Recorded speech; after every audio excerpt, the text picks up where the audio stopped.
আজি পুৱাৰ ভাগৰ পৰা মই প্ৰথমে গ'লোঁ আমাৰ মৈৰাবাৰীত গ'লোঁ। মৈৰাবাৰী এখন দলীয় সভাত অংশগ্ৰহণ কৰিলোঁ। তাৰপিছত দলৰ কেইবাগৰাকী সতীৰ্থৰ ঘৰত গ'লোঁ। তাৰপিছত মই মৈৰাবাৰীৰ পৰা পোনে পোনে আহি পেলাই ভৈৰৱগাঁও পালোঁহি।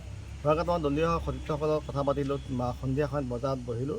তাৰপিছত 7:30 মান বজাত তাৰ পৰা মই মৰিগাঁও অভিমুখে আহি থকা অৱস্থাত বৰটোপা টোপৰ পৰা 6-7 কিলোমিটাৰ, হয়তো 6-7 কিলোমিটাৰমান পাৰ হৈ গেৰুৱা পাৰ হৈ দুখন ব্ৰিজৰ চাগে মাজত আহি থকা অৱস্থাত দুজন বাইকত থকা আৰোহীয়ে মোক এনেকৈ ছিগনেল দিলে। মই কিন্তু জাষ্ট স্পীডটো ড্ৰাইভাৰক কমাব কৈছিলোঁ। কমোৱাৰ সময়তে এটা সন্মুখৰ পৰা এডাল জোঙা ৰড আহি মোৰ গাত মাৰি দিছে, কিন্তু গ্লাছখন পিছলি গ'ল।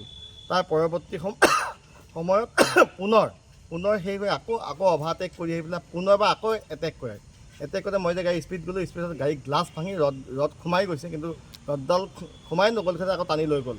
তাৰপিছত মই গাড়ী স্পীড দিয়াৰ পিছত সিহঁতে 1-2 কিলোমিটাৰমান মোক পিছা কৰাৰ পিছত সিহঁতে ৰখি গ'ল। তেওঁলোক কি বাইকত আহিছিলে? বাইকত আছে, নাম্বাৰ প্লেট বিহীন বাইক, আৰু আপোনাৰ তেওঁলোকৰ মুখত ক'লা কাপোৰ আৰু ফুল মাস্ক, হেলমেট। দুজন খুব হেল্ডি ল'ৰা। কি সন্দেহ কৰিছে আপুনি? এতিয়া মইতো দুৰ্বৃত্ত আক্ৰমণ কৰিছে, মোৰ হাততো কোনো প্ৰমাণ নাই। দুৰ্বৃত্ত আক্ৰমণ। আৰু এতিয়া আপুনি থানাত? এতিয়া মই মৰিগাঁও সদৰ থানাত আহি পেলাই ইতিমধ্যে এজেহাৰ দিম, আহি পাইছোঁ।